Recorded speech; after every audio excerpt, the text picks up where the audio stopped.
Alan Wake is one of the most interesting video games ever made, which is no surprise considering the developers, Remedy Entertainment.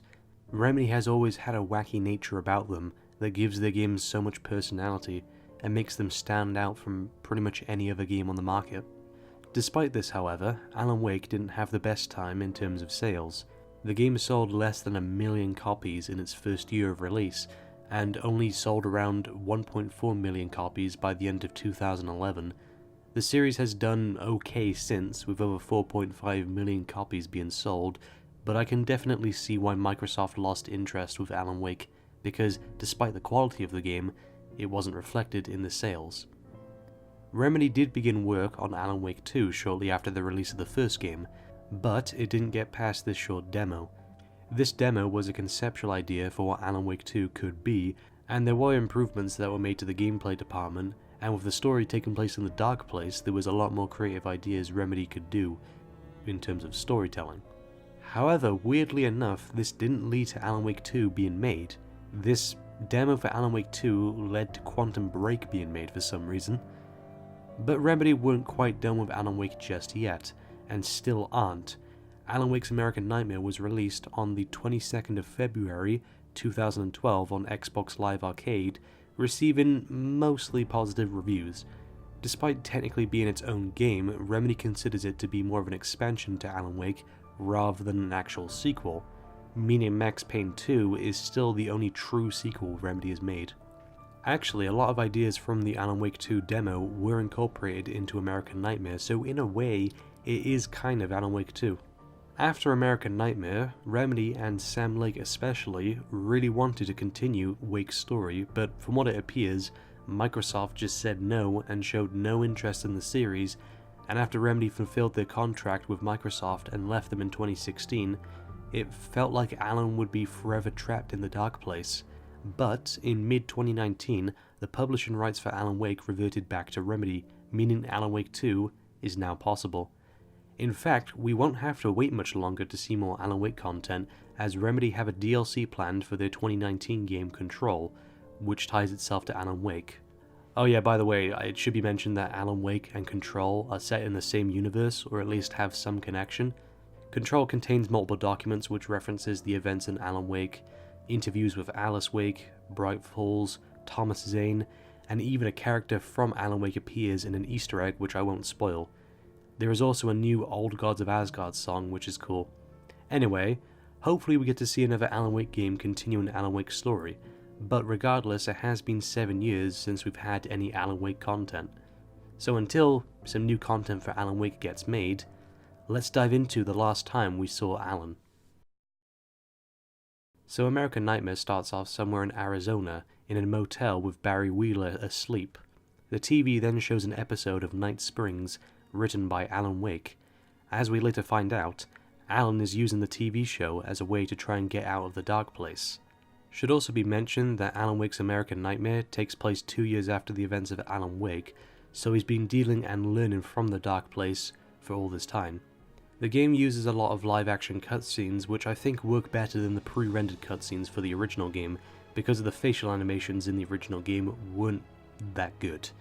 Also, if you know Remedy, you'll know how much they love to include live-action segments in all their games. Wake is currently trying to take down Mr. Scratch, and almost confronts him before getting attacked and knocked unconscious. I'll catch you eventually! Maybe. But what are you gonna do then? By then, I'll have had my hands on everything you love.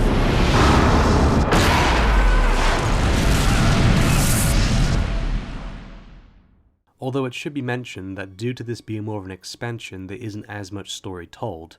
The main focus with the expansion is the gameplay, and adding some fun stuff to it, and expanding upon the gameplay of the original game.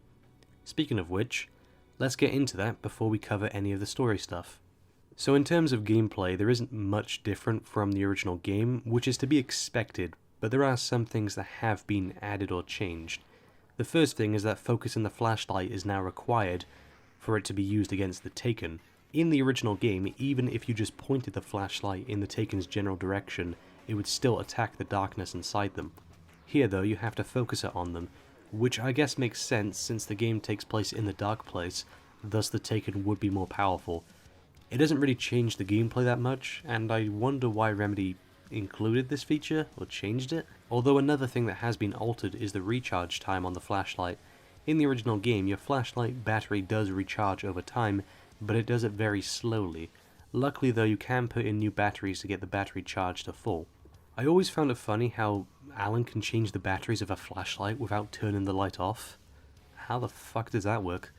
In American Nightmare, the flashlight mechanic works the same way, but the recharge time on the flashlight has been increased immensely, to the point that you may not even need to put in new batteries all that much. I was playing on Nightmare difficulty in this playthrough, and I only needed to put in new batteries a few times. On normal, the recharge time is even faster, thus negating the need for putting in new batteries. I don't think this was a very good change because of this reason. As you may know from my video on the original Alan Wake, the strategy comes from the resource management in the game. Yes, putting in new batteries in your flashlight may help you get out of a sticky situation, but chances are that those batteries would have come in handy later, so you had to make a choice to try and avoid enemies while the flashlight recharges, or put in new batteries and decrease your chances of survival later on. Because the recharge time is so fast, it negates this entire management system, thus taking away an element of strategy from the original game. In terms of weapons, you don't just stick with the revolver anymore. You can choose guns like a Magnum, an SMG, or sawed-off shotgun, although Alan does make a joke if you pick up the revolver. Can't go wrong with the classic. This also applies to your heavy weapon. You could have an assault rifle, a crossbow, or a combat shotgun, or any other type of gun you really want. This is very different from Alan's weapons in the original game, as he would just have the revolver and one of 3 similar heavy weapons. I like this change as it adds more variety to the weapons and thus keeps the game from becoming stale, and each weapon has strengths and weaknesses. Basically, you are not automatically more powerful just because you pick up a new weapon. Really, each weapon in the game is on the same playing field for the most part. It's about the way you utilize it. Plus, it also makes sense from a story perspective, as Alan is now in the dark place, meaning since the darkness now has become more powerful, it has to be balanced out by Alan getting new weapons. So overall, the weapon balancing is pretty good, and adds some variety to the game. There are also some new enemies added into the mix. There is this Birdman, which was an enemy from the Alan Wake 2 demo. He is a collection of birds that fly around and then drop down to become an actual enemy, and if you shine your light on him, then he will fly away as crows. I don't know, I didn't really find this enemy to be a great inclusion. I mean, he's fun to fight, but since he acts just like a regular enemy for the most part, he doesn't really add much new to the gameplay, which is the whole point of adding new enemies. There is the Splitter, which will split into 2 smaller parts when you shine your light on it. The idea is that while they are weaker due to being cut in half, there is more of them to deal with, but most of the time when you're fighting them, it really isn't that hard to take them down. Like when they're doing the animation of splitting into 2 parts, they can't attack you, so you just have to keep shining it until it's in its weakest form, and then just fire off 1 or 2 shots at each one. They're really not that hard to deal with. They just have more steps to taking them down. There is also this annoying fuckwad, the Grenader, who throws flashbangs at you to damage you. He isn't really hard to take down himself, but the idea is that he stays at a distance, helping overtake and attack you.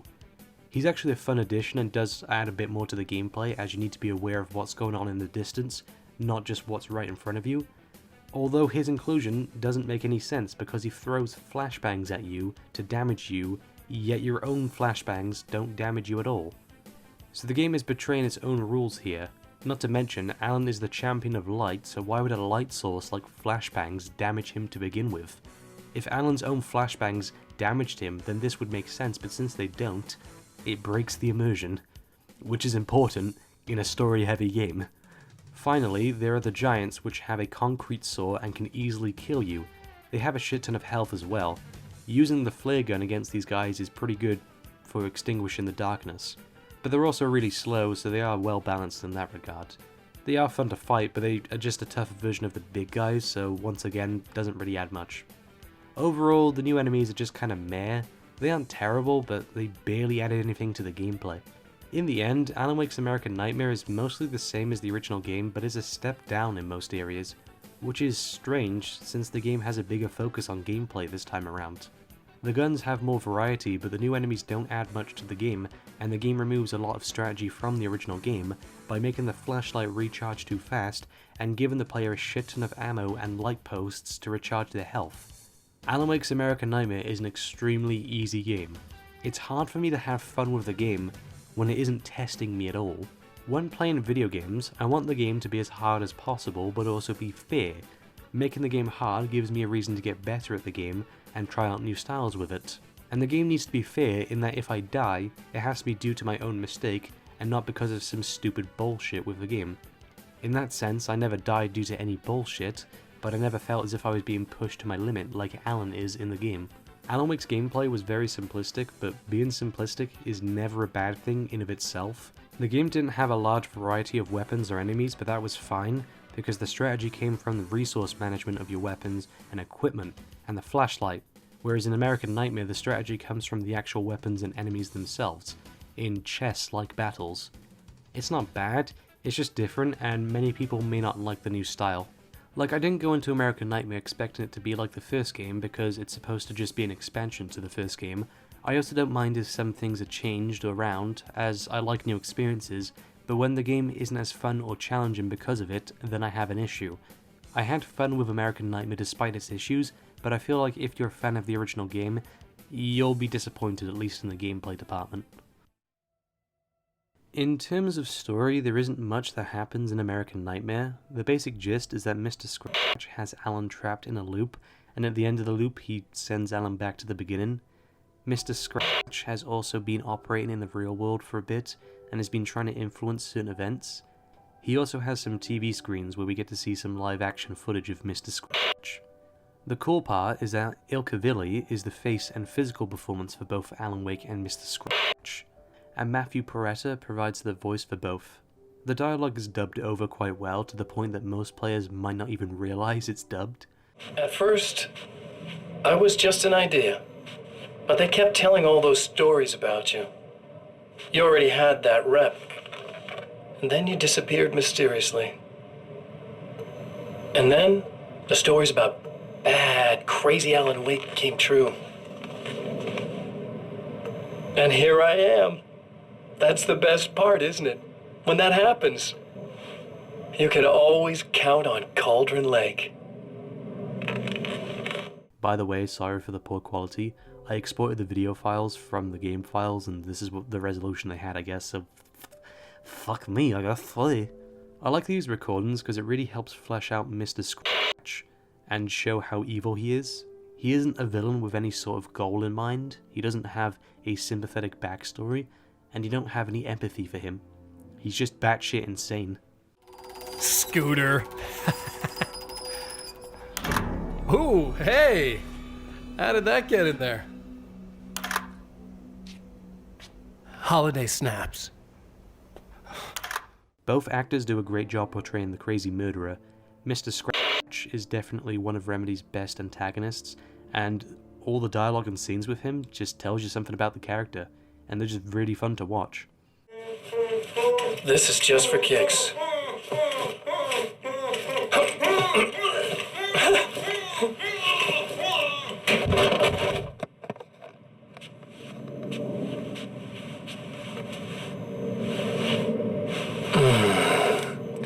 So quiet. Luckily, the manuscripts from the first game make a return, and do provide some interesting details about what happened to Alan and what the world has been like since he left. One positive thing that came out of Alan being trapped in the dark place is that Alice and Barry are now friends, whereas before they couldn't stand each other. Alice has even made a documentary about her time with Alan. Barry is now a producer for Old Gods of Asgard, in which they have a new song, Balance Slays the Demon, and overall, despite Alan being gone, the world is doing better than it was before. The issue of all this information is that it doesn't really develop the story in the game itself of Alan versus Mr. Scratch. There are a few manuscripts which talk about it, but for the most part, both the story and the storytelling is bare bones in this game, which is really disappointing considering both were top-notch in the original game. It's not that the story is poorly written, it's just that not much happens to engage you in it. Emma Sloan does help you get certain parts on the second and third loop, but that's about it. She doesn't actually have an effect on the plot, apart from charging a battery for one of Alan's rewriting reality parts. I can't fucking speak today.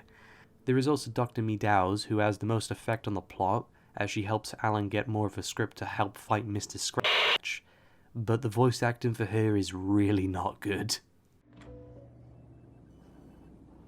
Doctor, the man who looked like me, what did he want here? There's a strange astronomical event happening right now. Something I can't begin to classify, but I think it's disabled our satellite. There's a very peculiar signal that we're receiving. A signal. That's what I'm here for. Well, so was he.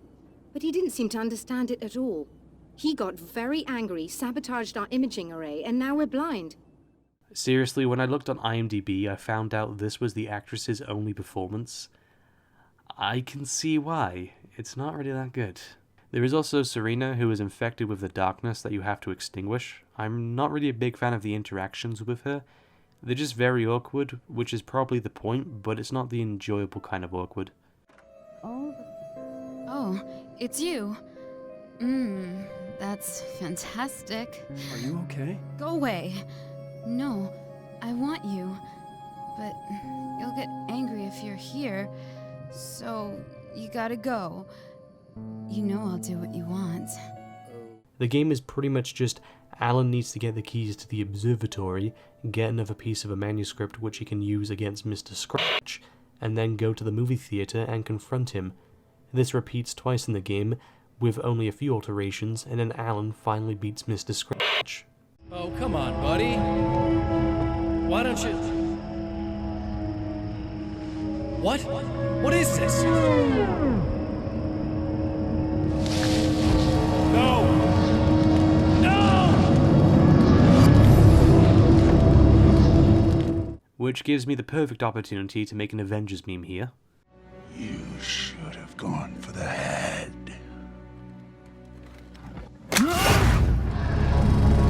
It's my life! It's my life!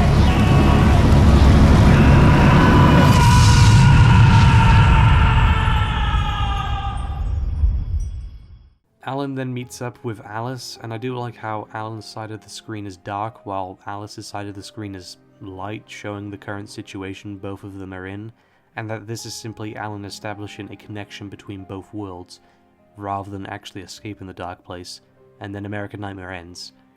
So overall, American Nightmare is very underwhelming in terms of story, which I know you might say that it's an expansion, so I shouldn't hold it up to the original game, which is true, but that's just an excuse for it being underwhelming. That's not a reason for the story being good, so either way, it's still underwhelming. Whether it's an expansion or not, it's still an underwhelming story, and it isn't really all that engaging. It is nice to continue Alan's story, but since not much happens here, I wouldn't blame you if you skipped this game. There is also a horde mode where you have to survive for 10 minutes until the sun rises. This can be a lot of fun, and each level encourages you to explore, as you'll get more powerful guns and equipment. The levels get harder as they go along, and they do add some replay value to the game. In terms of music, Alan Wake's American Nightmare doesn't have quite the impact of the original game, but there are some Poets of the Fall songs here to make up for it. With the Happy Song.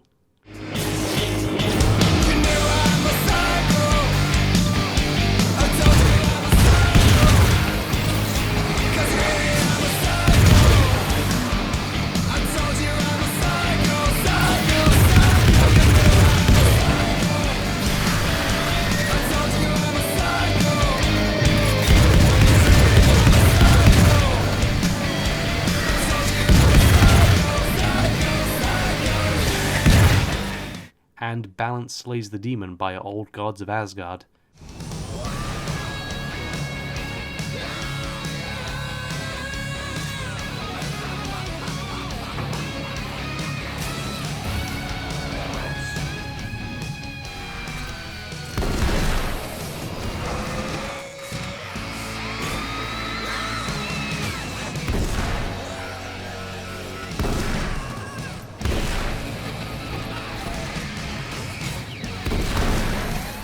So that's cool. Otherwise, the music is kind of lackluster, doesn't really have, the intensity or the variety of the original game.